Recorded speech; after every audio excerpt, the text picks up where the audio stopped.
am from beyond. Listen, and all you desire will be yours. Welcome to Spider-Dan and the Secret Balls. Prepare for Prattle.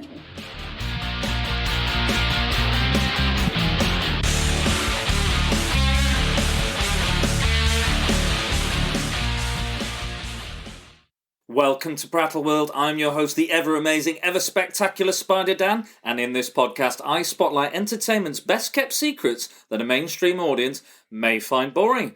Welcome back, guys. Welcome to the second ever edition of Secret Defenders, where I invite guests in to defend some of their favourite films that people either don't like so much, or kind of have a cult fan base, or generally people have never heard of. So in this episode, we are going to ask the question: what lurks in the what is it? What is it? How's the line go? I forget. What evil lurks in the hearts of men? Say that again, sir. Say that again. It's what evil lurks in the hearts of men. And Dan Keatis knows. Welcome, Dan. The shadow knows. The shadow knows. So we're going to look at the shadow. So, how are you doing, Dan? I'm good. How have you been feeding your family? Oh shit! No, wrong podcast. Force of habit. Well, no, I'm delighted to be here with you on Prattle World. It's good. I don't understand why you're making me wear this thong and smearing me with Marmite, but I'm assuming it's all part of some ancient ritual. That Yes. No, it's good. It's good to be part of the Prattallian. Ancient, Chinese Mongolian ritual. Oh, okay. So I can absorb the power of Genghis Khan for my world domination. That's absolutely fine. So some people might recognise your voice from. Yes, we were on the Nerdify podcast together with our friend Josh Bison and occasionally Violet, and we had a good run. We did. It just became a combination of sort of not having enough time to give it the time, care and attention that it needed, and also just sort of like the expense was getting on top of me a bit, and we sort of this is all going to come full circle because I'm going to mention it later, but we got to a point where Justice League had just come out, and it was a very kind of divisive, very sort of toxic time in fandom, and even Last Jedi to an extent, and Last Jedi, it was a bit of a double whammy of divisiveness, and it sort of wasn't doing my sort of well-being any favours. So we kind of sort of called it a day for a variety of reasons, but it's really nice actually to be casting pods again. I'm delighted to be here. I'm so glad that you could come. Like I wanted you on earlier, but obviously you're ill and stuff, so we couldn't do that. No, I apologise for that, but it's great to hear other people doing the secret defending. So definitely. And I've got I think I'm doing another one with another guest a little later this weekend, I think, so that'd be great. But let's crack on, shall we? Yes. So that's basically we met. Basically, we know each other because we met on an acting job. We did some of the best and worst acting we've probably ever done in our life with that particular company. Yeah, no, I agree wholeheartedly. Yeah. There's a few kind of there's a few large shadows cast from that company and from that work. That's how we met. We all met Josh as well, so we know each other for quite a long time. But it's forged lifelong friendships in the same way that a war or a sexual assault does.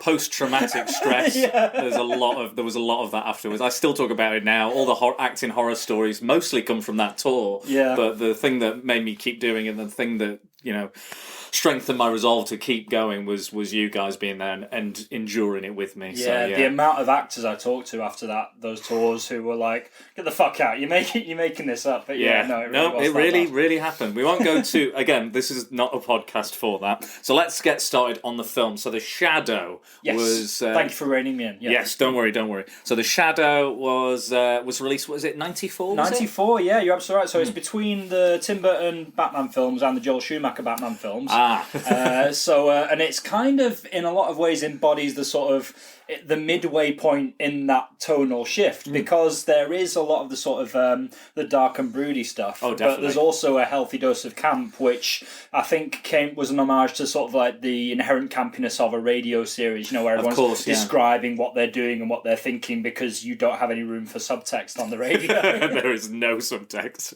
No subtext here either. No. But yeah, so the the Shadow's kind of historically was a pulp figure, wasn't he? It was, yeah. Pulp magazines. One of the first kind of I'm thinking. There's Sherlock Holmes and Dracula, but it was an early sort of multimedia phenomenon. He started out in the pulps and then very quickly sort of went to the radio. And in the same way that a lot of Superman's mythology was defined by the radio show and later the Fleischer cartoons, a lot of the Shadow's mythology, as we were discussing before we started rolling, was determined by his the canon of the radio serials. But he's a hard character to lock down in terms of he doesn't have one discrete mythology. He has lots of different. It's very, very different. Obviously, these pulps were printed at a time when they were just sort of disposable. Yeah. Comic books as well, very disposable. Exactly. There was no like real continuity back then. Exactly. Yeah. No one was thinking, well, what's the plan here? Which is why, obviously, Stan Lee, God bless him, was such an amazing, so ahead of his time because he had a plan for it all and how it was all interconnected and the world is better for it, especially in the world of comics. But sorry, I digress. But yeah, that's where his roots are. Yeah, I think that's it's really important because I feel that the pulp characters were definitely a precursor to these comic book characters that we are enjoying today on the big screen in such kind of grand ways and huge and very continuity heavy as well. Yes. But yeah, like there's a lot of characters back then. There was things like Doc Savage, yes, and all those. And it kind of the film. Before we get into the film, but it does have a very pulpy vibe. It does feel like an Indiana Jones type thing. Yeah, that's exactly what I was going to say. Yeah, I've had a very sort of heavy Indiana Jones feel, and that's sort of something that, especially when I think I was 12, 13. No, I was 12 when I first saw it. And yeah, that's something that I really sort of gravitated towards because it looked and felt like an equal sort of 50% Batman, Tim Burton Batman, and 50% Indiana Jones, and I was here for that. Yeah, I love both of those. But it seems like a lot of my contemporaries weren't, unfortunately. Yeah, I mean, like for me, like at the time, I was heavy into all the superhero cartoons at the time that were coming out in the early 90s, X-Men, Spider-Man, Batman especially, and Batman had this very neo, 1930s style to it. It wasn't explicitly set in the 30s, but the architecture and the styles of all the vehicles and, even the Batmobile had a very had a huge grill on it and things like that. Yeah, very Art Deco. Yeah, Art Deco. And I again, like you said, I was there for that because I was like, this is what I want. It's a similar Batman character, but maybe that was the problem with the film. Maybe that's why I didn't catch on because it was too similar to. I think we talked about like how it would have been received today, and I think in the sort of in the post Marvel world, I think people are a lot more receptive to new characters, new larger than life sort of characters of this nature. Whereas I think people had much less of a vocabulary for that in 1994. I mean, there was Batman and there was Superman and there was The Crow, which I think came out about the same time. Yeah, actually, And that was pretty much it. And I think as a popular consciousness, we are much more. We've got much more of a vocabulary, a much broader palette for that sort of thing. So I think the time is, I think if someone were to have the guts to make a Shadow film now, I think it would have every chance of doing really well. But then I would have said the same thing about The Spirit, and we all know how that went. Oh yeah. Wow, that was one of my least favourite films of all time. I've never come out of a film like that. I've just started deriding the film and making fun of it the second I walked out of the thing. Yeah, and it was such a shame because the trailers made it look so promising as well, didn't they? It looked like Sin City 1.5. Very much a style over substance film. For me.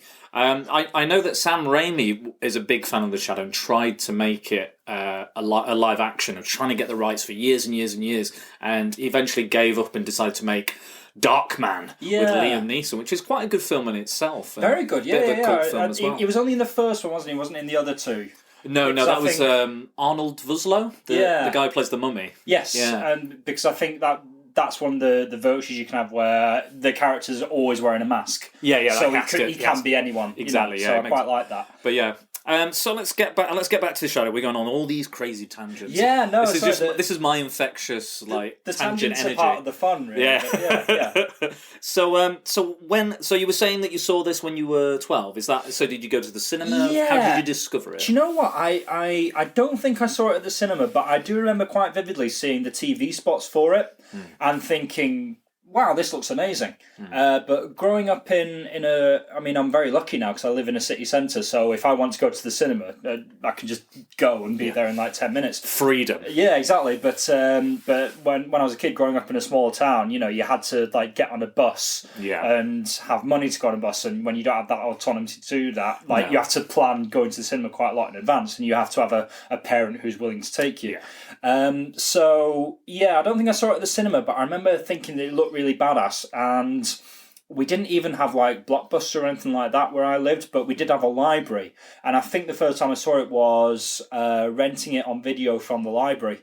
But when I saw it, I was absolutely captivated, and when you're that age, and sort of as well, it was the early 90s, so there wasn't internet fandom as we know it today. So I just assumed, I'm looking forward to The Shadow too. Yeah. Because you just kind of assume, that's what happens. We have Superman 1, 2, 3, 4, Batman. They've Returns. set up the sequel. Yeah, another one on the way. So he walks into an alleyway. He's going to do his thing. So. Yeah, and I remember just being really disappointed when it just kind of it landed with a bit of a whimper, really. Yeah, I mean, there's other films kind of a similar nature. I know The Phantom came out with Billy Zane and Treat Williams and Catherine Zeta. That was about the same. I think maybe 97 was 96, 97. I could be wrong. And again, like the Phantom's a very similar type of character. But for me, I think the parallels with Batman again is its strength, but then probably its weakness as well. Yeah, you do run that risk. I mean, I think one thing I do want to say, and I hope I'm not messing with the order too much, is the production design and the cinematography. They're absolutely gorgeous, and for my money, it looks at least as good. Well, close to as good as Tim Burton's Batman. Yeah, I will heartily agree. It has the same problem as Batman Returns in that it really, really looks like it's shot on a soundstage. But I kind of like that. As much as I love the Dark Knight trilogy, which is a lot, it always kind of irked me that Gotham City really, really looked like Chicago or Pittsburgh. You know, it didn't look like the Gotham City I grew up reading in the comics. It wasn't that sort of like caricature of an American city with the gargoyles and the mismatched architecture and stuff. And so I really missed that about the Tim Burton version, and even to a lesser extent the Joel Schumacher version. It kind of the imagery and the cinematography for me like conjures up those kind of the heyday of Hollywood.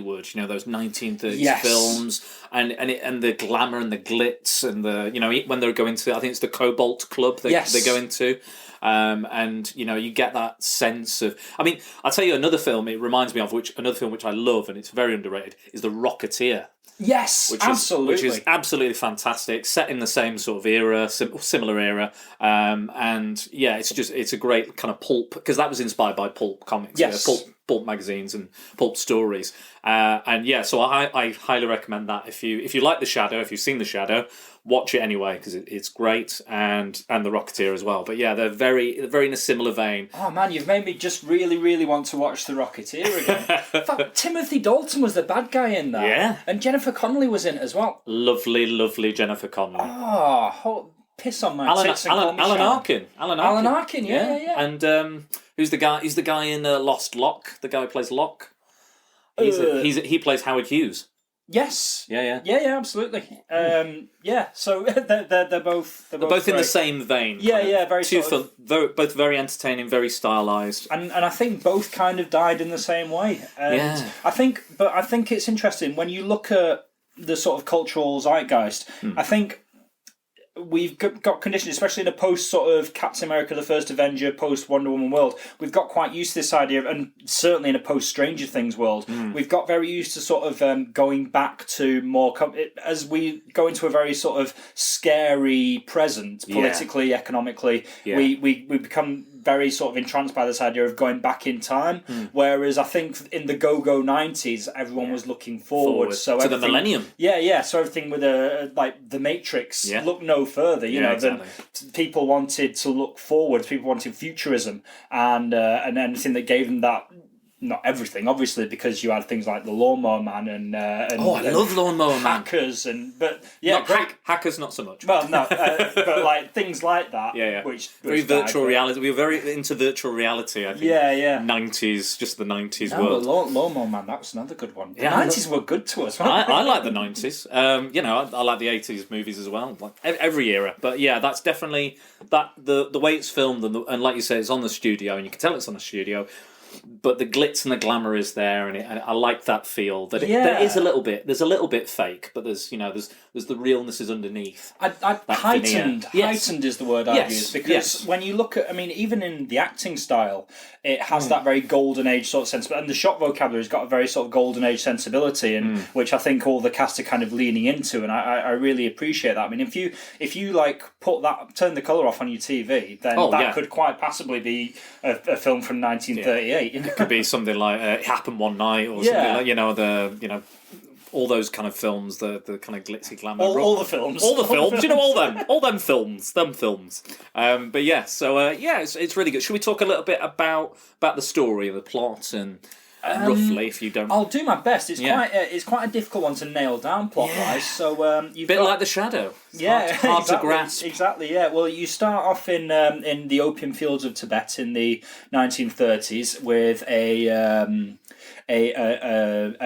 gang lord by the name of Yinko, who is a white American who has sort of made his fortune in the Oriental sort of crime business, and he's very, very feared and very, very ruthless and savage. And he's visited by a vision of a holy monk, and he is then sort of knocked out, kidnapped, and dragged to the temple of a holy monk called the Tulku, who basically tells him, forces him basically to pursue the path of redemption, and he gives him the ability to sort of psychic abilities, the ability to sort of cloud men's minds, and this makes him invisible. Everything except the one thing he cannot hide, which is his shadow, hence the name The Shadow. And we then return to he's gone back to New York, and he's set up this sort of like quasi-Batman sort of operation. He's got an underground lair, he's got gadgets, and he's also got a network like Sherlock Holmes. He's got a network of sort of informants and allies. Every time he saves somebody's life, they become an ally, and they have to wear this little ring which's got a little signal in it with a little nice little LED. Kind of like a Chewbacca thing, isn't it? Yeah, Han Solo, he goes, you've saved my life. Exactly, yeah. I now own you. Yeah, they now owe him a life debt, like Jar Jar Binks. And it's quite. I do say, like, again, the Batman parallels are there, but the thing is, like, Bob Kane was inspired by the Shadow to create Batman. So without the Shadow, we don't get Batman. Well, especially if you look at those early comics from 1939, where he has an almost sort of vampiric appearance, and he carries a gun for quite a lot of it as well. And I remember similar guns. I remember reading in Bob Kane's autobiography. Actually, he says that he met with a lot of controversy for Batman having a gun, and in I think 1940 they sort of like softened his appearance a little bit and made him a bit more wholesome, but he remembers being quite sort of like, well, I don't get it, because the Shadow has a gun, why can't my guy have a gun? But like, it was the post sort of Superman world, and the idea of the notion of what a superhero is was sort of being solidified. So it was still very much in a state of flux. I don't even think the term was coined at that point anyway. Was I don't think it was. No, it was just a comic book character. I think that came later, maybe in the 40s or 50s. Yeah, that's because it became like a genre, didn't it? It became a thing. So I think.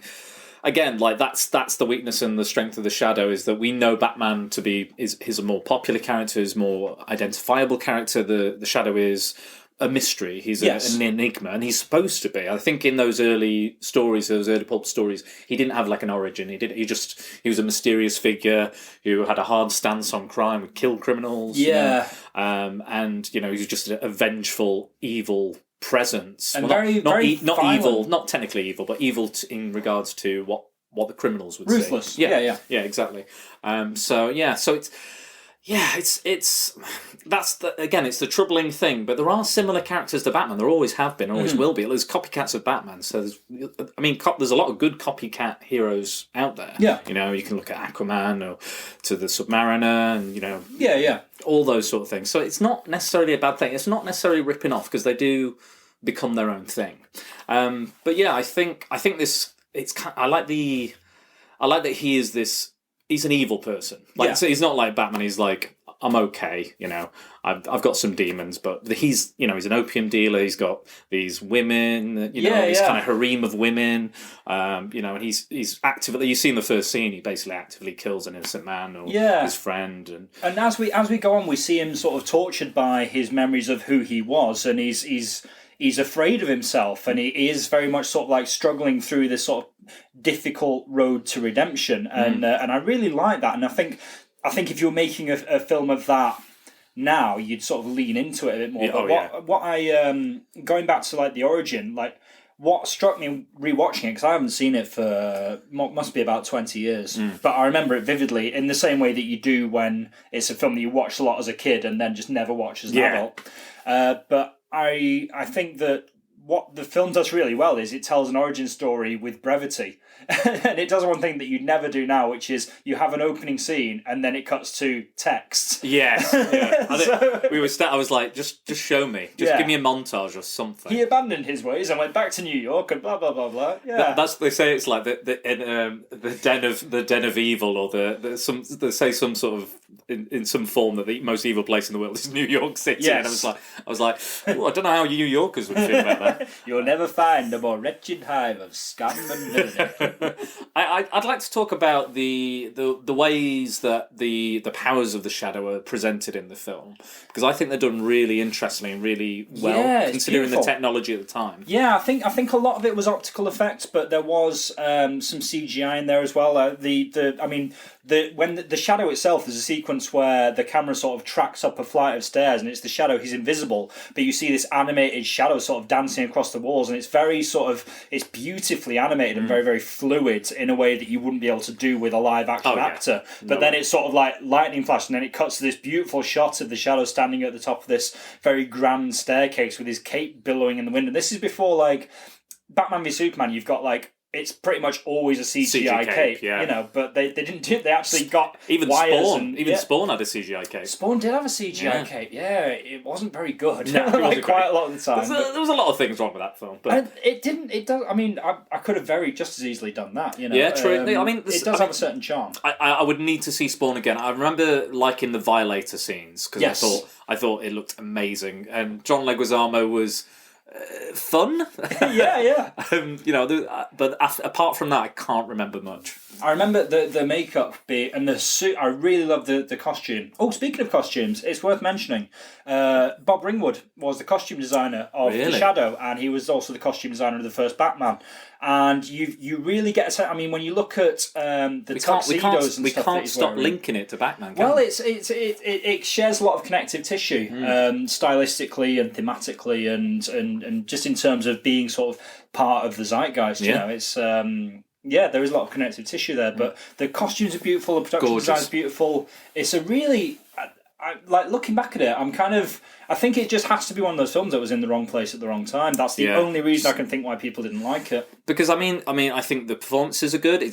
Alec Baldwin, whether you like him or loathe him as a person, I think he's a credible talent. And I think this is sexy Alan Baldwin as well.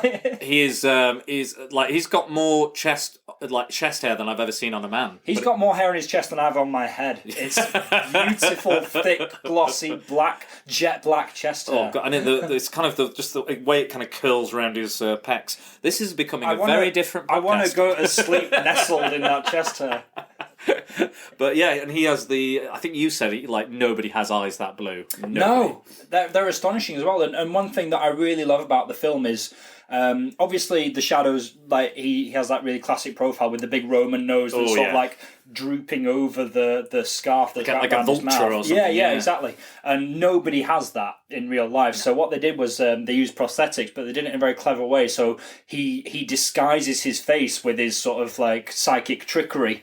And there's actually a line in the opening scene where he says, the Tulku says to him, you watched your soul and your face change. And I thought it would have been really good if, like, his face looked different in those early scenes where he's the bad guy. I mean, he's got a little bit of stubble and he's got long hair and he's got ratty nails. So if he had the pronounced nose, yeah, maybe. I would have liked that. Like, obviously, it's stupid because it's not physically possible. But I would have liked if, like, just to symbolise the fact that when he is the shadow, he dips into that sort of dark persona. Yeah. Because there's even a line about it in the script. Yeah. And I've got to say, speaking of the script, it's a really, really good, like, really tight, snappy dialogue, really witty. It is that kind of fast, because in the 30s, all that Humphrey Bogart style dialogue, it was like machine gun fire, wasn't it? And you do get a little bit, like, not so much, but there are moments and kind of, you know, the odd kind of duologue where that happens. There's a lot of trading blows in the dialogue, Yeah, and there's Penelope Ann Miller, I think it was. Yeah. She does remind me a little bit of those kind of Marilyn Monroe kind of. Who's the other lady? Fast talker, 30s. Katharine Hepburn? No. I mean, Katharine Hepburn was a little bit later. Yeah, maybe. No, I'm thinking somebody else, maybe. But yeah, it's on the tip of my tongue. Yeah, I know exactly who you mean now. Yeah. Please message in if you can remember fast-talking women of the 30s. Not Marilyn Monroe, the other famous one. But yeah, so like she has that quality about her, and this kind of glitzy. But there's a lot of humour to it. Well, like you were saying, there's a lot of humour. Yet there's quite the dark subject matter. We're seeing like him, flashbacks of him slaughtering people in China. Yeah. But then these Tibet. Yeah, Tibet. sorry. That's Tibet. Quite an important, especially in the current climate. Oh god. That's quite an important distinction. No offense meant. Just a simple slip of the tongue. So the dichotomy is there, and I think that's important because it is quite dark subject matter. Yeah. And him dipping into this darkness, using this dark power for good. I think that's again, it's. I see a lot of similarities to Batman Begins. There is a lot to kind of. Oh yeah. They're very similar films. I think if you made The Shadow now, like the first 20 minutes of the film that we get in 1994, that would have been like an hour and a half, and you wouldn't have seen The Shadow till like. No, and then he would make a grand sweeping entrance. I like the when he uses his kind of power to cloud men's minds and women's minds. Yeah. He kind of they have these contact lenses in, kind of black contact lenses. Yeah, and the way they light the eyes is astonishing. It's almost like a cat's eye, isn't it? The way there's like a silver point to it, almost like a silver pupil in it. And the lighting kind of just focuses entirely on his eyes. There's like a slit across the eyes, and everything else is dark. And obviously there's the shadow voice. He puts all this kind of, and it's great.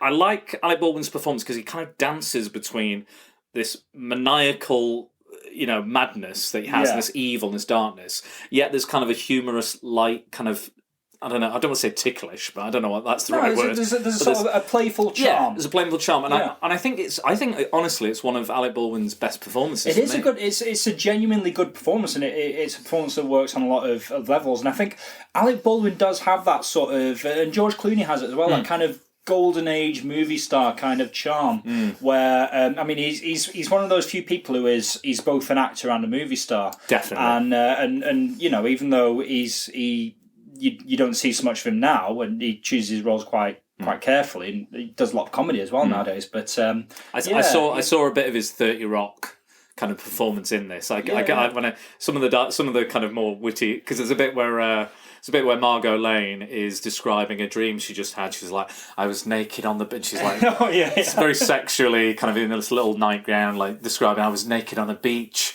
and the water was tickling my toes. I was in, and then she was like, what did you dream about? He's like, I dreamt that I ripped my face off and there was an evil man underneath. And it's kind of like, oh, okay. And that scene's great as well. And just that scene's sort of like fantastic practical effects, a bit of an homage as well to Tobe Hooper's Poltergeist with the ripping face I love that off. scene. I love Poltergeist, and that scene is just grotesque. And but the practical effects there are amazing.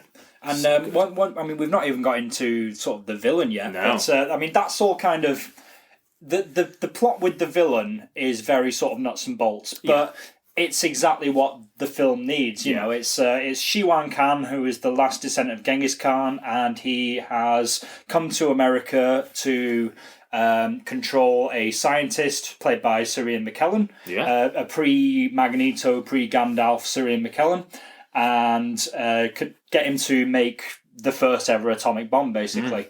And that's pretty much it. Yeah, I guess that's the plot. Yeah. There's not much. Like we have the Shadow. We introduce the Shadow. He's introduced, and then the main plot is Margot Lane is the daughter of Ian McKellen, and she has some psychic kind of potential, similar powers to because Khan has psychic powers. Has similar powers. So we're all the Shadow, Margot Lane, and Khan are linked by this kind of ability to cloud people's minds and communicate with each other to a point and other people and hypnotize people. They kind of use the description of the powers quite loosely. They don't really go into it. They kind of but there's massive hypnotism. I think this was in a time before we were so obsessed with, well, how does that work? Yeah. What are the science of it? What are the nuts and bolts of that? I quite like that. And there's an what I can only describe as an honesty to the film. Yeah. It's not trying to be all things to all people. It's a fun romp, and I don't think you're allowed to make a fun romp in the same way. I mean, you can look at any MCU film and say it's a fun romp, but at the same time, there are certain boxes that it has to tick. And there's something quite refreshing about a film of this nature that doesn't have to do any world building, that doesn't have to set up a franchise. I'm just thinking now that we were talking about that the origin of the Shadow is more mysterious and left in the kind of the dark, in the kind of pulp era in those magazines. But actually, in this film, it's the powers that are kind of left. Like, we find out where they're from or where they're learnt, and where they're studied, but we don't have a specific, science to it as well. No, so, I mean, it's so that's inferred, where the mystery. It's inferred that it's something that anyone can do, but you've got to be taught. But there are some people for whom it is innate. Yeah, they have a potential, more of a stronger potential, or it's easier for them to do.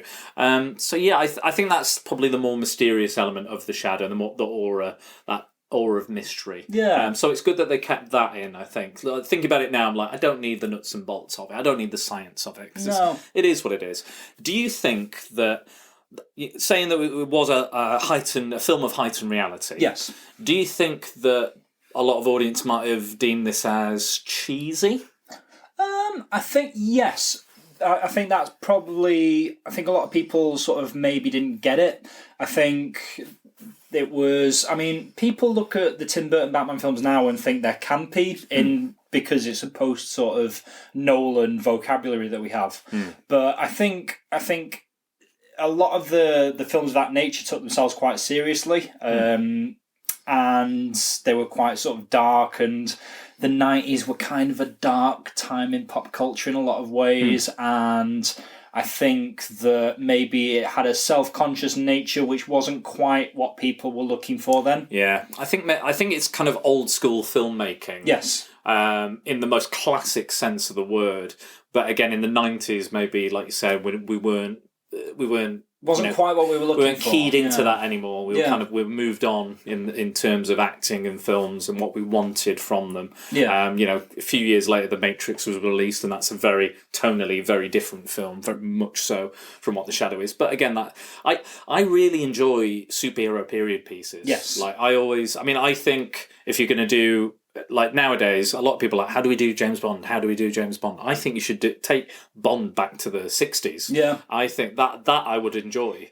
I think it works. I mean, I remember I was watching, to go on a bit of a tangent, I remember watching Spectre, and I've not seen a lot of the Bonds. I saw some of the Roger Moore ones when I was a kid, but I remember just watching it and thinking, this guy's a real pig. A real misogynist, horrible pig.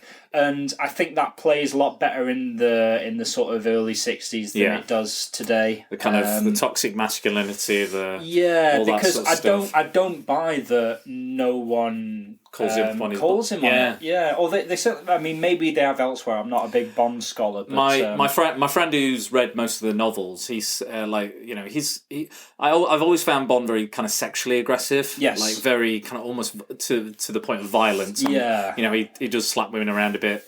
So did Shaft. There's a lot of that going on, unfortunately. But he said that in one of the novels, apparently he says, I think I might be killing a lot of Bond fans here, but apparently he says, this girl needs a good raping or something along those lines, which is it's not great. So I think if you were to make comment on those times, if he was acting like that at those times, you could make comment on them and you could examine that if it was set back in the 60s. I think you can kind of not make excuses for it, but understand why he would act like that, or because of the kind of cultural, the cultural times. I think that would make more sense. But him acting, like you said, this way in modern times is like, you can't fucking do that. You shouldn't be doing that. That is totally inappropriate. The way you're behaving, the way you're acting. You need to get some serious mental help. Yeah. To sort of fleetingly return to the shadow. We're going back. One thing that I did notice actually in terms of the relationship with the.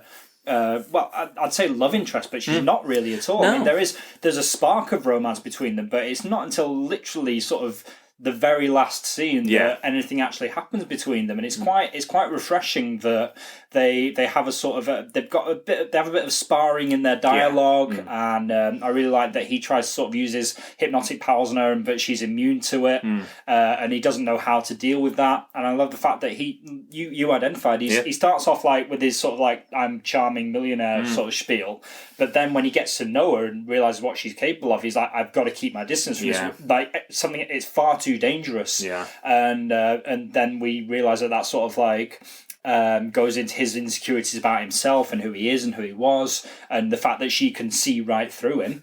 And I really, really appreciate that. And it's subtle. It's not like there isn't loads and loads of dialogue that goes into explaining it. It's just there in the subtext, but I appreciated the fact that it was there.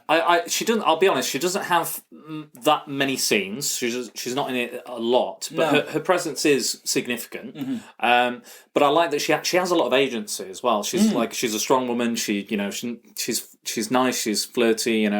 But she says, he's like, do this, don't do this, I'm evil, don't come near me. And she's like, yeah, whatever, right, I need to find my dad. You're going to help me find my dad, let's go, I'll help, and then he's like, well, I guess I'll have to help. And, and their banter is quite fun. Yeah. What I'd like to talk about, speaking of banter, yes, I would like to talk about when Khan meets Lamont Cranston, or the Shadow. Yes. I think that was a really, really cool scene. Yeah, I was saying before, I'm a huge fan of whenever there is civil dialogue between a protagonist and an antagonist. I think one of the best examples I've seen done is Sherlock. You know that scene where he hears Moriarty coming up the stairs, so he puts tea on, which I think is the most quintessentially British thing you can do for your nemesis. Yeah. But I just love anything where you have mortal enemies exchanging sort of rapier, witty dialogue. That's my wheelhouse right there, and there's a couple of examples of that. Oh yeah, I think one of my favourites is the Green Goblin in Spider-Man, the Spider-Man movie, where he's like, listen here, and he's kind of like slapping his head and stuff, and he's all drugged up. But it usually comes with the kind of, it's the classic kind of like the devil tempting Jesus kind of thing, isn't there? It's always like, come, we can be powerful, we can do things, we can rule this city, we can rule this world, and that's similar to this scene as well. Yeah, and as well, it works on a thematic level because you've got someone who is literally, he says like, oh, you're my idol, Yinko. I wanted to be just like you, you're my hero. So it's someone who's literally trying to pull him back into being that person again. So he's not only fighting against the villain, he's fighting against his former self. Yeah. And again, maybe they could have made more of that. Because it's quite a short film. I think it's less than 2 hours. Yeah, it did. I was kind of like, oh, it's over. Yeah, kind of a little bit. I think it's maybe an hour and 40 minutes. I felt like there was like more set pieces. Like I really remembered all the kind of big set pieces. Yeah. The big set, like we said, it was on like a soundstage and all that sort of stuff. But I do like all the kind of physical. Like nowadays, it would all be CG backgrounds, wouldn't it? But I did like all the physical kind of backgrounds and stuff. And I think as a kid, because I haven't seen it for quite a while, But I do, I remember the more kind of, I remember mostly the most violent bits as a kid. There's a bit where Khan is observing his new kingdom from the Empire State Building, and someone's like, "Nice dress, Mary," or something like that. This kind of like cocky sailor walks by, and then he just like looks at the sailor. They've got these wonderful like big contacts there that like the Shadow has, like we were talking earlier about the Shadow having the big black ones. Yeah. Khan has these kind of dark red ones. Yeah. Like reddish kind of brown ones. Yeah, massive. And he basically just looks at him and goes, I don't even remember what he says, but he basically gets the guy to climb up and jump off the Empire State Building. I don't think he says anything in that one. I think he just looks at him and he does it, and he's talking to his mate. He's like, "I've no idea what I'm doing. Help me!" And he jumps off, and it's probably one of the more violent deaths I've seen. He hits the side of the fucking building.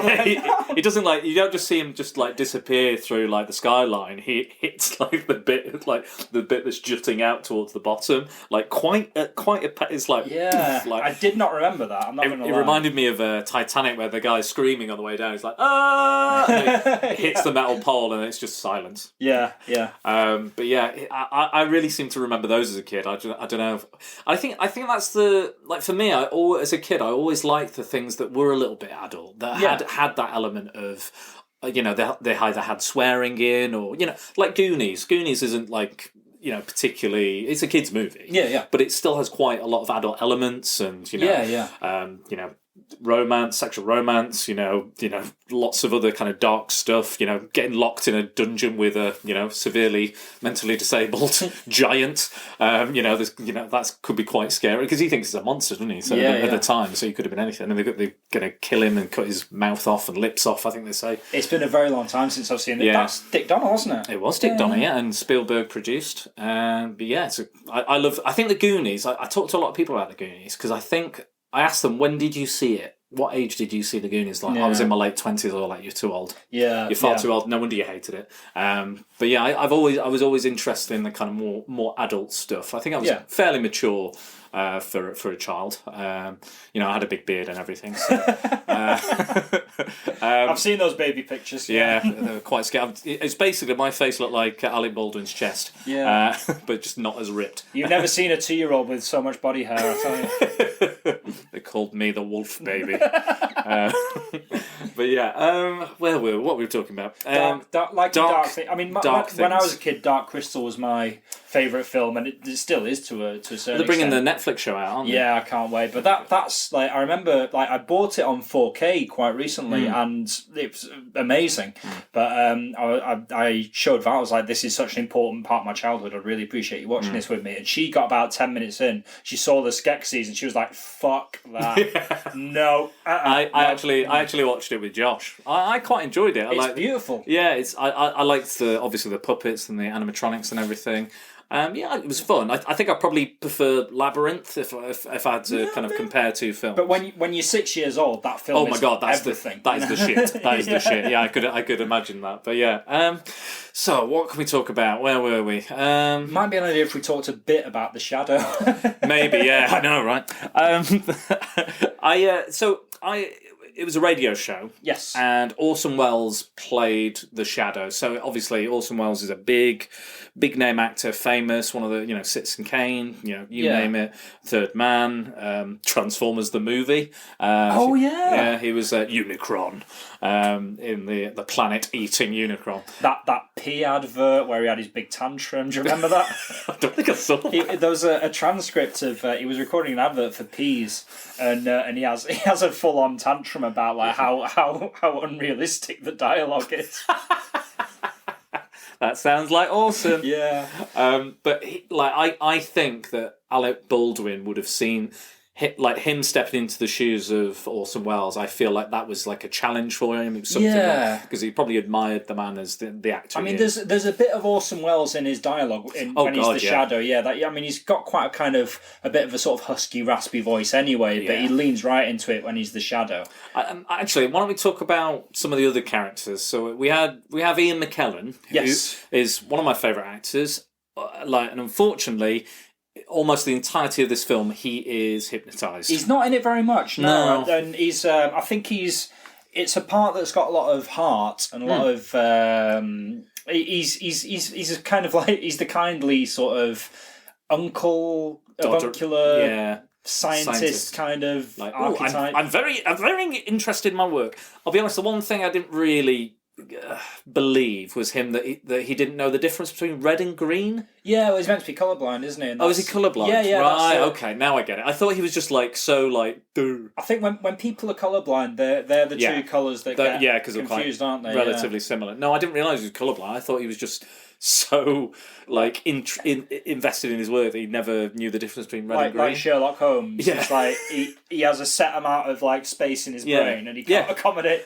Almost like maybe on an autistic level or something. I don't know. That could have I mean, it's certainly that's a perfectly valid reading. I just thought colourblind. Yeah, no, I probably should have read it as colourblind, but I was just like, it just comes across as I don't know. But, sorry, listeners. One of my action figures. Yes, ladies, action figures has fallen off the shelf. I reckon the shadow knocks it down. Did it? Yeah. The shadow of the shadow. The shadow knows, so he'll know does know. He knows that's fallen over, and he's not come and picked it up. He knows how unhappy he'll be about it. Yeah. It's all right. It's pretty. They're pretty flexible. And it's not like a statue or something. They'll bend. It's all good. It's all good. I'll pick it up later. Anyway, so enough about shadowy ghosts. We've also got Tim Curry. Yes. Tim Pennywise Frankenfurter Curry. Yes. He's an interesting one in this. He's all over the place. In this. Yeah. Every scene he's a little bit like.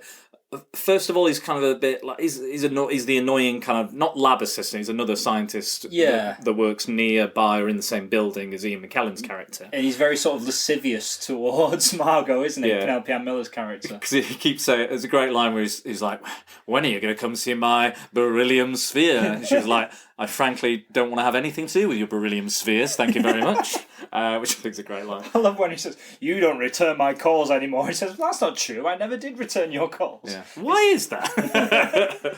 But yeah, and then the next scene we see him in, he's just full on kind of maniacal. Yeah. Like who's got a better maniacal laugh in this film? Alec Baldwin or Tim Curry? It's a difficult choice, and on the subject of the laugh, that's one thing that I think got me as a kid. I love the fact that you had this character who was invisible, but he was like laughing, and you got this blood curdling laugh reverberating around your space, and like he could be whispering in your ear, and you can't shoot him. And I'm like, that's badass as fuck. Like, why doesn't Batman laugh from the shadows? Yeah. That'd make people shit themselves. Yeah, and I really like that, and it's one of my favourite things about the mythology. Actually, I think the laugh is very important. And it's very telling because I mean.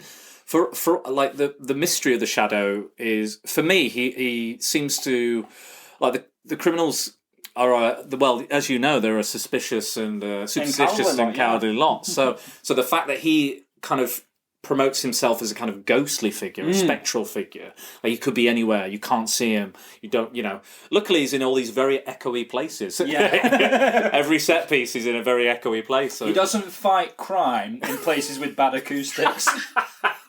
And I don't do podcasts in places with bad acoustics. But yeah, I think the maniacal laugh is because there's got to be something to terrify a criminal. You've got to terrify them in some way, and Batman does it in his own way, in his own unique style. And again, there he's promoting that fear, and he's kind of selling that and creating this supernatural creature. He's very human. He's very human. Like he's very strong, and he has gadgets and all that. But the shadow is closer to what Batman is pretending to be. So it's almost like Batman's pretending to be the shadow. Yes. But the shadow is pretending to be a ghost, but he's closer to that because of the powers.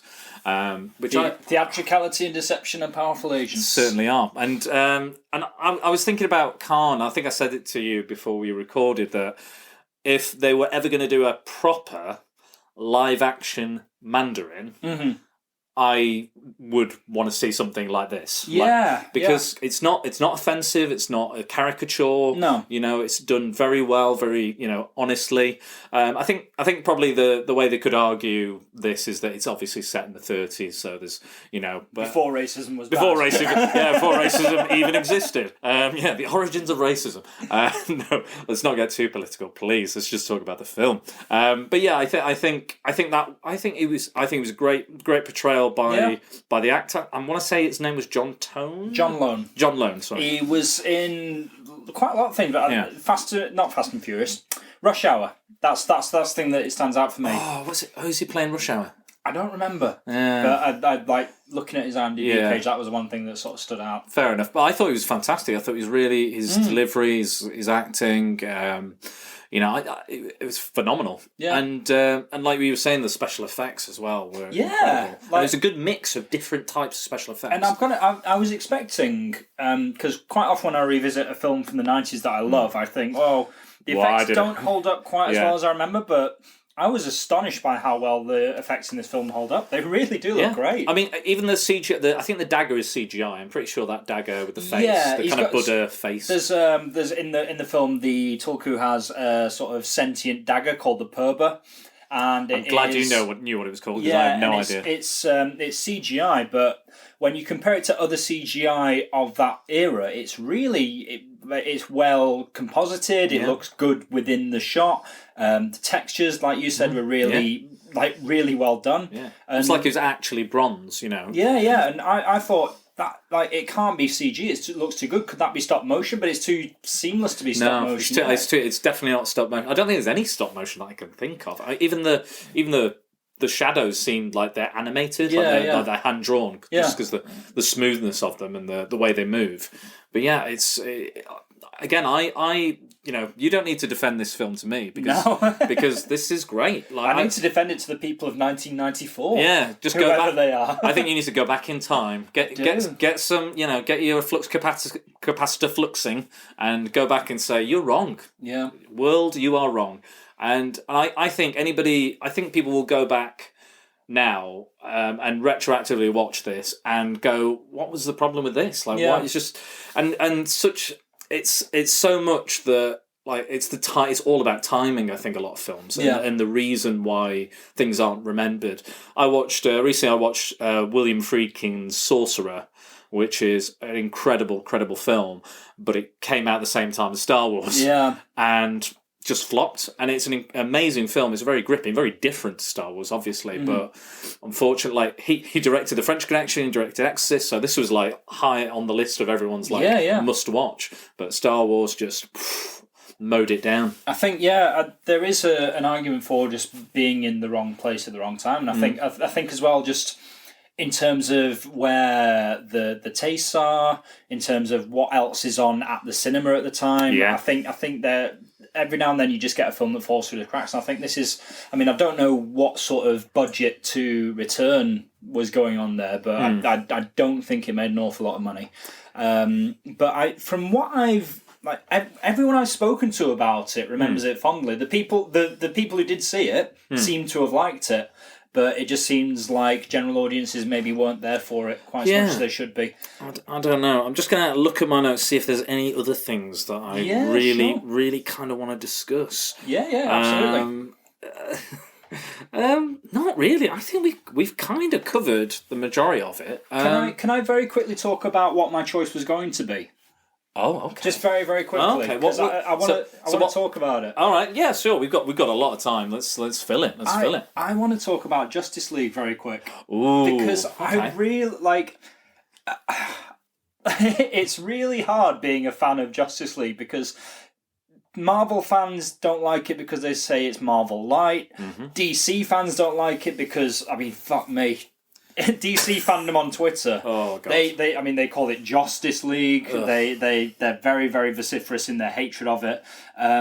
But for all the fact that there's a lot of awesome stuff that clearly ended up on the cutting room floor, and it feels like a compromised film, but I can't take away from the fact that watching it, I just had the best time, and I was so happy to see these characters together for the first and, in light of recent years, probably the last time. And it just really saddens me. There's never say never. I'm still reeling from the fact that Ben Affleck is officially out as Batman. We've suspected it for a long time, but there's always a possibility that he could come back and that Henry Cavill could come back. And I think it would be extraordinarily remiss of Warner Brothers if they by all means go out in different directions. I'm really liking what I'm seeing of Birds of Prey and whatnot. Birds of Prey. Fuck yes, make Batgirl, make Supergirl, define your USP as different to the Marvel brand by all means, but don't don't burn down the house you've half built. You know, and I think the success of Aquaman is encouraging, but I think, for all the things that are frustrating about Justice League, which I totally get, and I totally get, but for me, like the dodgy CGI stash in that first scene doesn't detract from the fact that it's a really sweet scene that gives me a good taste of what Superman was about. Yeah. The fact that we didn't see enough of the Flash or his origin story or the Arius West scene doesn't detract from the fact that like this is a Flash that's got loads and loads of potential for the big screen. I think it's just... I'm just upset that it didn't do better because I think there is a lot of things that the film did right for all the things it did wrong.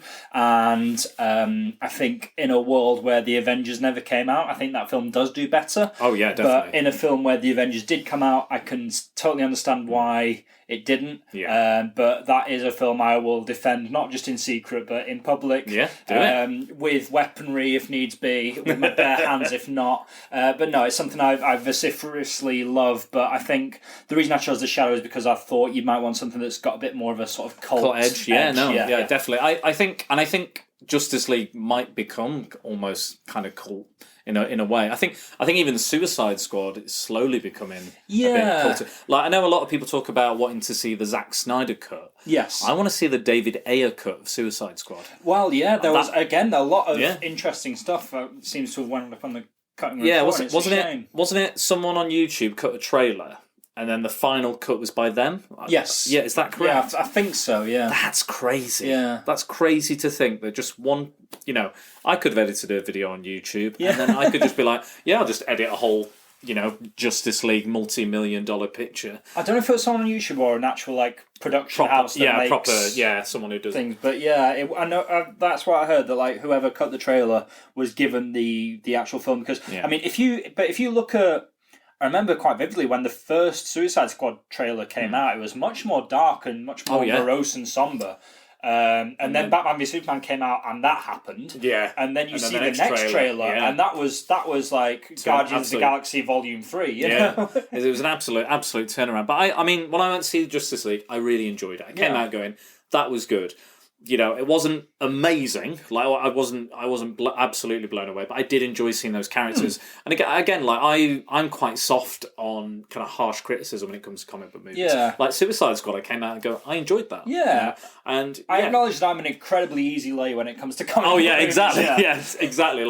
And they're like, oh god, another Spider-Man film. I'm like, yeah, but you've got to really fuck it up for me to not. Yeah, exactly. Yeah, you've got to really like spirit level fuck it up. There's comic book films I do not like. I know you're quite a big fan of Green Lantern. Yeah. I love Daredevil. I love the director's cut of Daredevil. Director's cut is a good film. Is a good film.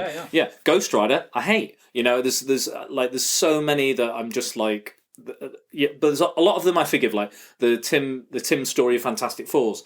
I forgive a lot in that. There's a lot to like about those. But films. There's a lot. There's some great performances, and there's a lot. So I'm quite forgiving, and a lot of my friends are like, they'll ask me about a superhero film. They're like, if you say it's good, I'm going to take that down by 50%. So I'm like, all right. But for the most, when I say it's good, and they come out and they go, actually, that was great. Like Thor Ragnarok, I saw it last week. Let's go see it again. He's like, you want to see it again? I was like, I want to see it again. And they were like, right. And they went, actually, yeah, that was great. And I was like, yes, some of them are amazing. Thor Ragnarok, I remember vividly. We did an episode on Nerdify, we did. I wasn't at all as convinced by it as you guys were. But going back into it, I kind of, once I get, okay, this is what it is. Not stop trying to watch what the film wasn't and watch what the film was. I think you've discussed it a few times, and I do believe that you do go in with preconceptions. The film you want to see. I think Last Jedi was so typical of that. Everyone had created they've done all their fan theories. Yes. They've done all this. They're like, it's this, it's that, it's this. And we go into the film. I loved Last Jedi. Yeah, and good. I thought it was great. I thought it was one of the first films I'd seen in years when it felt like a cinematic event. It wasn't just a film. It wasn't just, and even Infinity War didn't feel like a necessarily cinematic event to me. But Last Jedi did. And the second Luke throws that lightsaber away, I went, this is going to be something. We're not in Kansas Yeah, anymore, exactly. It's so- going to be something I've never seen before. It's going to be absolutely unique. And I love that they're just chucking shit out. They're just throwing stuff away they don't need. I don't care about... I know some fans will be like, oh, continuity, this, Knights of Ren, blah, blah, blah, blah. But the fact that I was not expecting that reaction... The reaction I got was the exact opposite what I could ever conceive of, thought about, for 2 years worth of waiting, or 3 years, however long it's been since the Force Awakens. I was like, I'm in for this. I'm so in for this because this is totally going to be a totally unpredictable film in so many ways, and I was well up for it. And I love that film. I think, do you know what, a big part of why you and I like these films more than most, I think, is part of it is our age. Yeah. Because we've grown up in an era where this stuff didn't come along 2 or 3 times a year. We got one every 3 or 4 years if we were lucky. Yeah, we were lucky to get a Shadow. We're lucky to get the Shadow. And I think that maybe, I hate to use the word entitled, but I think a lot of these kids today, I think they just haven't grown up with that. I think they've grown up with such an abundance of that stuff. And kids growing up at the time, or coming into adulthood at the time when the Nolan trilogy was coming out and stuff like that, they've had a proliferation of it, and a lot of it's been good. And I think maybe that has made them less tolerant of ambitious. We've been spoiled. Yeah, we have been totally spoiled, and I do think maybe there is a time, like a lot of people are like, oh, the comic book movie's gonna collapse. It's gonna go into a dive. People aren't gonna go see it. At the moment, there's no way that's happening. There's too much variety, and I think what I think we should, even if you are a hardcore DC guy like I am, I think one thing you have to be very grateful to the MCU for is showing. You can tell all kinds of stories with comic book properties. Everything doesn't have to fit the superhero mold. No. You can have something like a Doctor Strange, which shares quite a lot of connective tissue with the Shadow. Yeah, there was a sequence where Khan's looking at something, and it's kind of it looks like it becomes a kind of glyph, like in Doctor Strange. And does that trippy sort of effect? And there's a bald master in this, who teaches the lead character how to do what he does. Oh shit! Yeah, it does have an ancient one. Yeah, it does. Yeah. It basically has an ancient one. I do. It's a shame that people are so down on the DC movies. Like at the moment, all I'm reading is DC comics. Comics wise, it's all I'm reading. It's all I'm downloading because basically in the early 90s and the early 90s and the early noughties, there was loads of DC books that were like, you must read this, you must read this, you must read this. But there wasn't any collections, and I'm very much a graphic novel, trade paperback kind of guy. Yes. And I will buy single issues, don't get me wrong, but it's very rare that I'll do it if I absolutely have to. Yeah. I'd rather have a collection, even if I have to pay top dollar for it. Yeah, me too, yeah. And there were so many, and now they're releasing all those. And DC comics are great. Like, I'm a big Marvel fan. I love Spider-Man. Hence the title of the podcast. And Spider-Man's over there as a figure form. There's a lot of great Marvel stuff in there. There's a lot. This is like the cave of the Spider Cave, if you will. The podcast Spider Down HQ, Secret Wars HQ. But I love DC as well equally. Like, it's not bad. There's always like this perceived war, and I've never really got behind that. I don't think that benefits anyone. This sort of polarity that, and as you see it, I mean, as much as I love being a DC fan, you see it a lot in the DC fan community. Oh, definitely. I remember I tweeted something saying the MCU is the Beatles, the DCU is the Rolling Stones. I thought you were going to say the Monkeys.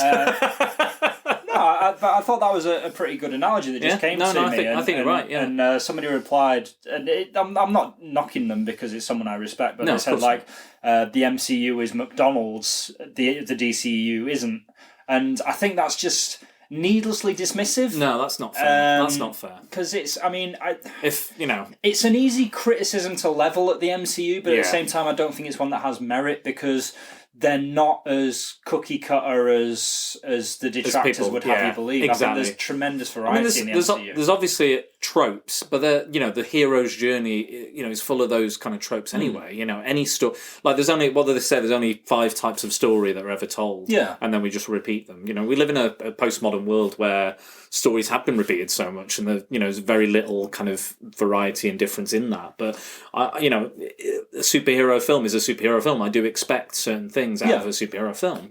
Like I would expect from The Shadow. Shadow delivered on all the tropes and things that I would expect in a superhero film as well. But to take it back to The Shadow, I think I'm going to start off today and then take it back. But I think today Marvel and the MCU have shaped so much of our preconceptions and expectations when it comes to comic book properties on film. Yes. I think when you have something that's ambitious but doesn't fit that mold, like Batman v Superman, a film, and that for me is a film that just keeps on giving. Every time I watch it, I notice a nuance or something there that I didn't quite get before. I'm very, very glad you showed me the director's cut of that. I was a bit reticent at first, but I was like, why didn't this one go to the cinema? Yeah, because I don't think there would have been as many detractors. Yeah, I think executive mismanagement is the only answer I can come up with. But it does seem that maybe that cut would have got a better reception. But I think that it is as with The Shadow, it is that thing of,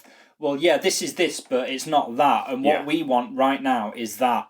And I think what's great about cult film as a phenomenon is this idea of going back and vindicating films. That the best example is Blade Runner, because Blade Runner wasn't at all well received in its time, but now it's widely regarded as one of the greatest science fiction films of all time. It almost goes the exact opposite. It becomes, it's despised, cult, and then it becomes so well loved that it doesn't become cult anymore. I think Blade Runner and Rocky Horror are not necessarily cult anymore because they are so well liked by the mainstream audience that they're not even really that. They've cult. come full circle. Yeah, exactly. Yeah. So it's strange. I watched a film the other night, Night of the Creeps, which is kind of this love letter to 50s B movies. Yeah, it had the recently passed Dick Miller in it as well, and it's amazing, a lot of fun. But again, was not seen, was despised, was hated. But our friends, I think Super Nerds UK helped with the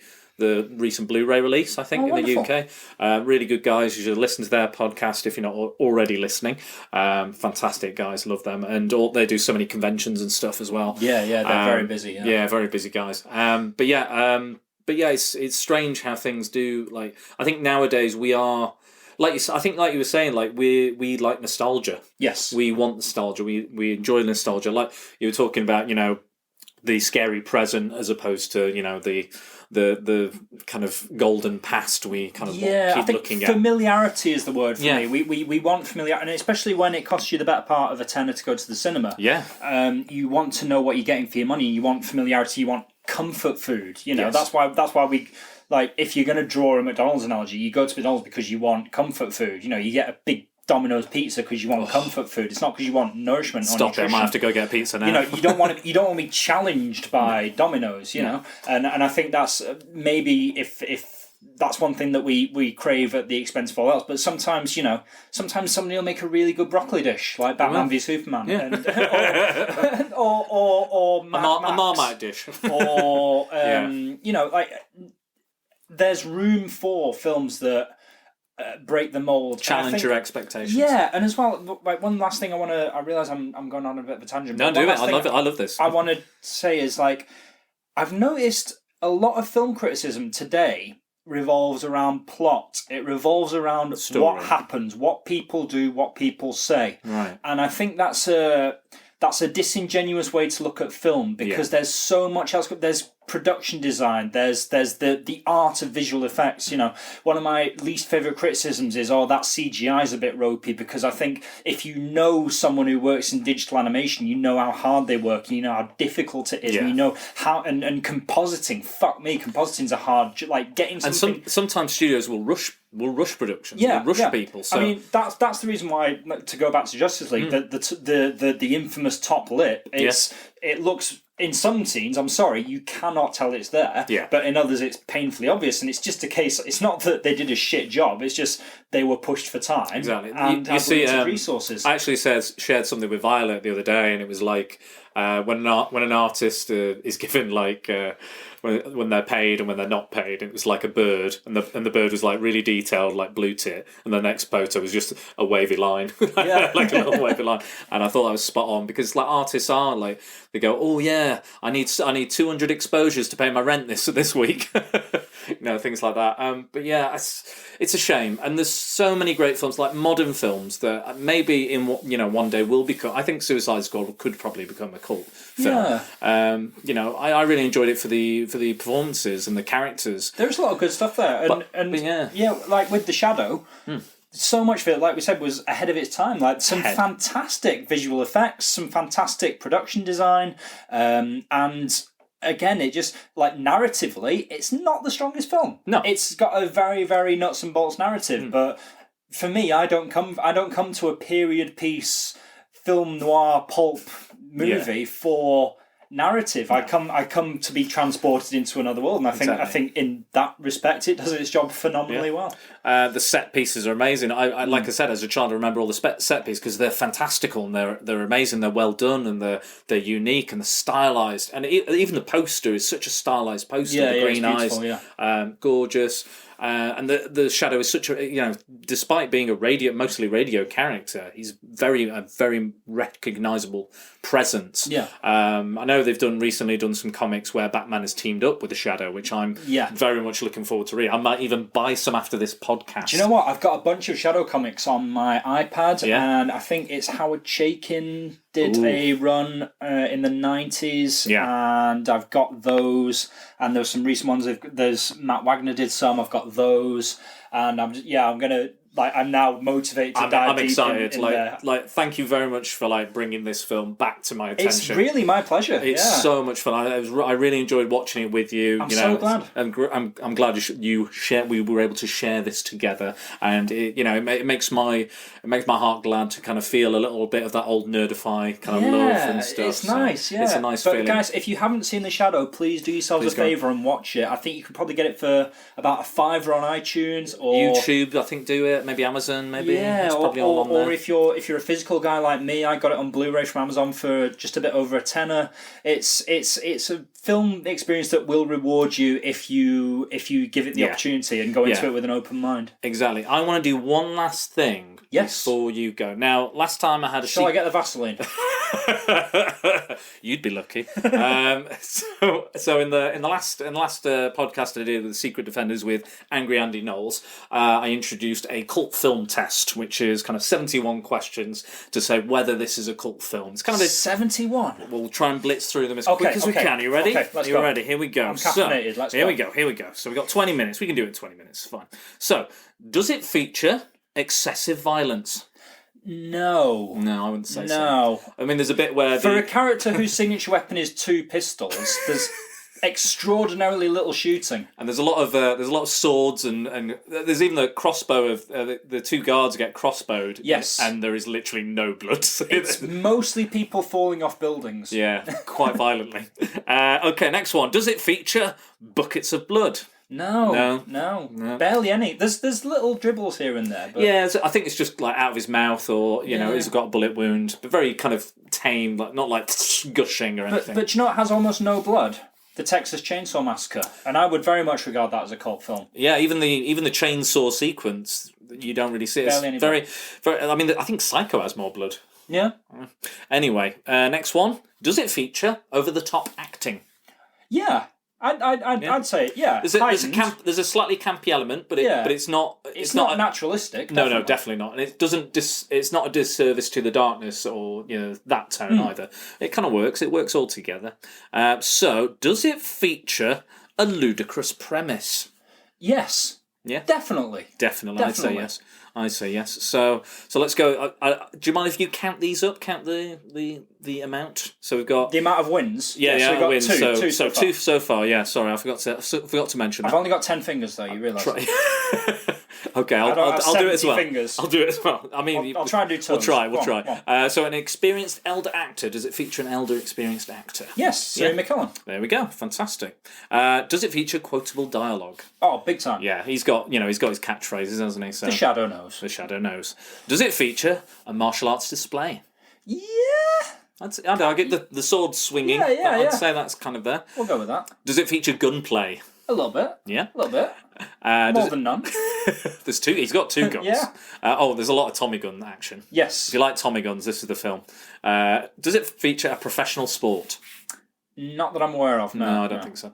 Does it feature body swapping? There's that dream sequence, but kind of possession as well. Like... Yeah.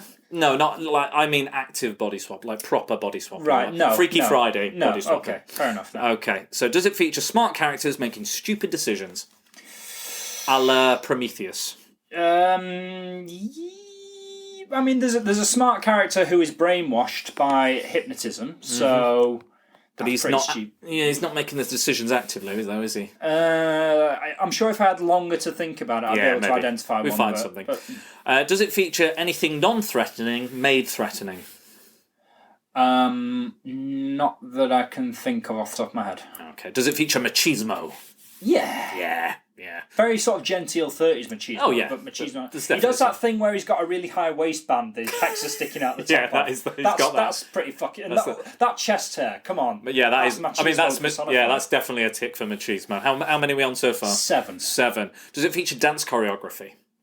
No. No. Does it feature a metric ton of drugs? No. Well, yes. They're implied drugs. Opening scene. You don't see them, but they're there. They're in opium fields. Yeah, I'm having that. Yeah, let's have that. Does it feature pseudoscience? Oh, fuck, big time, yeah. Atomic bombs. Beryllium spheres, come on. Does it feature a post-apocalyptic world? Not yet. Does it feature... Give it time. Does it feature sexual fetishes? Kind of. Yeah? Which one? Which one are we? Sexy lady fetish. If you're attracted to sexual ladies, that's your fetish. A diverse cast? Does it feature a diverse cast? It is quite diverse. Pretty diverse, yeah. Does it feature a heist? No. Does it feature a montage? No, but it should. It should have. It really should have had a montage. That opening scene where he's like, I'm training, should have been a montage. We need a montage! Motherfucking montage! Does it feature Cold War politics? No, pre-Cold War.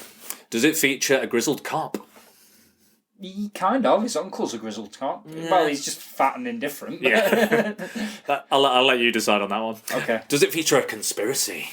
Kind of, yeah. He wants to destroy the world and create a new empire. Yeah, he does it through agents. Yeah. I mean, the Shadow's probably created a conspiracy all by himself. Anyway, we'll have it. with his agents. Yep.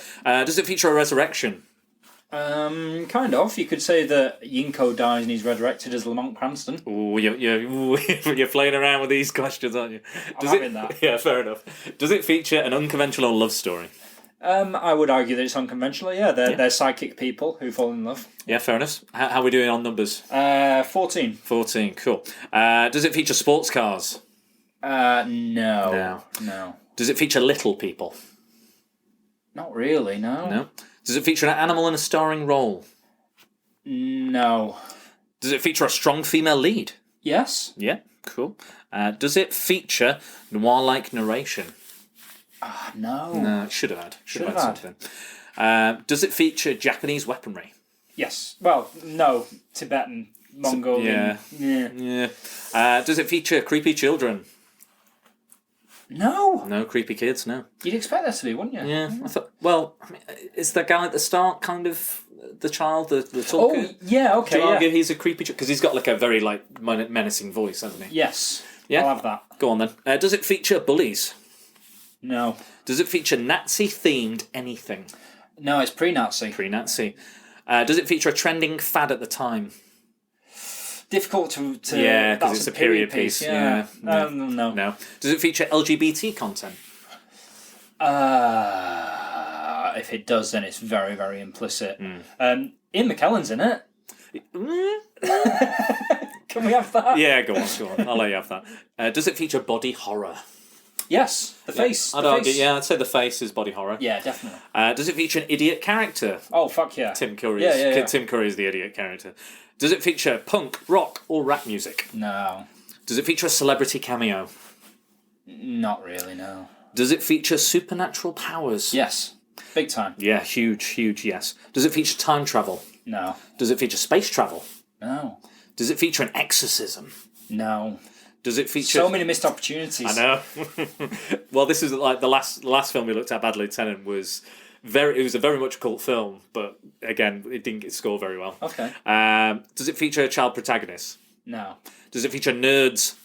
No, pre-nerd. Pre-nerd. Does it feature the military? Wait. I'd argue that Serene McKellen's character is a nerd. I'll give you that. I'll allow that. Does it feature the military? There are military guards. Yes. They get killed. Does it feature a crazed killer? Yes. Does it feature a vigilante? Yes. Does it feature cults? Yes. His Mongol warriors are cult. Yep. Aliens? No. Vampires? No. Zombies? No. Wizards? No. Wait. Kind of. Kind of wizards. Well, it's wizardry, isn't it? It's wizard. Yeah, it's a form of wizardry. Yeah. It's supernatural. Yeah. Yeah, go on then. I mean, they're kind of like shaman, kind of... Yeah, I'll let you have that. Mythical creatures. Kind of. The Purbers, I would argue, a mythical creature. Yeah, okay, I'll give you that. Sentient weaponry. Yeah, I'll give you that. Mutants. No. Ghosts. No. Robots. No. Demons. No. Witches. Wait, no. No. Kaiju. No. Monsters. Not really. Not in the literal sense. Not in the literal sense of monsters. Apes.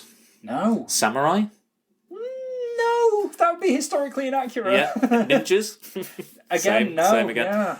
Gangsters. Yes. Yeah. Big time. Cool.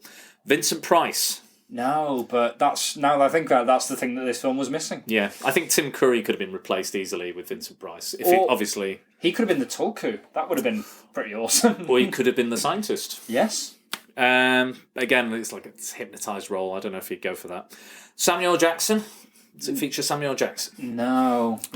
Final question. Does it feature Nick Cage? No, but again, it should have. Okay, so out of 71 points, how much did it make? A measly 28. 28? Yeah. So the cult film test is our barometer for how cult this film is. So probably not so cult. It's not so cult. However, I will override the test. The test isn't the boss of us. No, the test isn't the boss of us. I just like it as a kind of, as kind of a scale. Of see how crazy, how cult... Because some cult films get pretty damn crazy. Yeah. Some of the questions I've listed could have easily been in one film. By that test, there's no way Blade Runner is a cult film. That's not... Yeah, Blade Runner wouldn't win that or test. Mad Max. Yeah. Or pretty much any cult film I can think of. I think this is it's more kind of Grindhouse, I think. I mean, I think we just see how well we do. I want to see the film that ticks all 71 of those boxes. I want to make it now. I'm going to make that. If anyone wants to try and make that film happen, please let me know. I have had it with these motherfucking creepy child ninja samurai on this motherfucking sports car. That was a lot of ticks in that one alone. Right, I think we've come to the end of our journey, of our road. I'm surprised. Like I had a lot of questions planned, but I think we could kind of just blitz through them anyway and answer them all. Sometimes, the flow of the conversation just sort of does works. Yeah. And but no, it's great having you back as a podcast. It's partner. great to be back, dude. I honestly, I've kind of surprised myself with how much I missed it. And how much it sort of like comes back to you. Yeah, so I was a little bit nervous about getting back into it. I think like for me, it's like once I'd kind of mastered everything, it was just getting back into the swing of it. And I think for me, I prefer the ones when someone's here because there's a bit more there's a bit more variety. You have conversation going, you get flow going. I don't mind doing the ones on my own. I think they're great. Yeah, cool. No, they are. They really are. And I think you're better at doing that than I think I did one or maybe two of the Nerdified podcast on my own and. Oh, it nearly killed me because when you have no one to bounce off, there's just so little energy and it just feels really flat. And you listen back to it and you think, oh, that feels really flat. Yeah. And people said nice things about the one I did on my own, but like I just felt didn't feel right. Shit. I did a similar one where I scripted it. Mm-hmm. And it was that was flat. That was cold and flat, and I didn't like that. And when I heard it back, I was like, I think I ended up accidentally deleting it anyway. But I physically deleted it because I was just like, this doesn't feel right, doesn't feel natural, doesn't feel conversational. Even when I'm on my own, I still want to have a kind of conversational feel. Yeah, it's hard. Something that flows beautifully when you write it just falls incredibly flat. Yeah, when you say it out loud. And you're like, and you can't get your mouth around anything. So, Thank you so much for coming. Thank you for having me. And I want to have you again. I'm thinking about doing a few more different segments. So I'm thinking about doing one where we talk about directors. I'm going to call it Wrong Direction. Okay. And we talk about lesser known films from big name directors. I'd be delighted to. I can think of some examples. I think you'd be great on that. I think we could get we could pick a really good film, really unique film. I've got some ideas myself.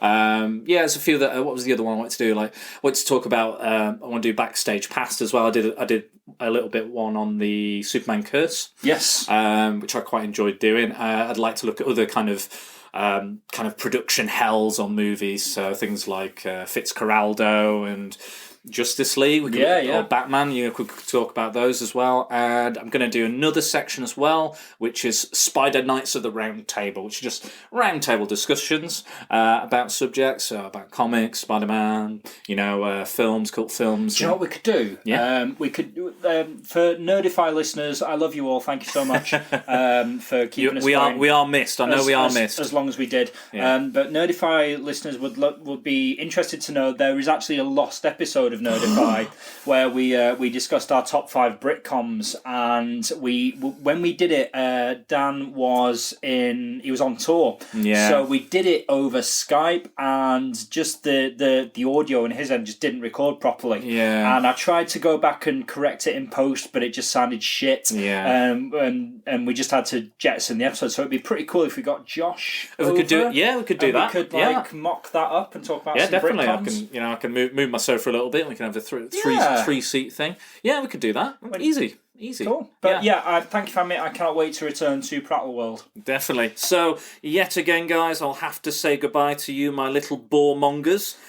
So where can you find me? So you can find Spider-Man The Secret Bores on Facebook. If you go into the search engine at the top and put @Secret Bores, you'll be taken to the Facebook page. On Twitter, it's @Dan_Bores. The podcast is available on Podbean, iTunes, Stitcher, Spotify, and many, many more. Use the hashtags Join the Prattalion and #PrepareForPrattle. I've been Dan. He's been Dan. Good night. Good night.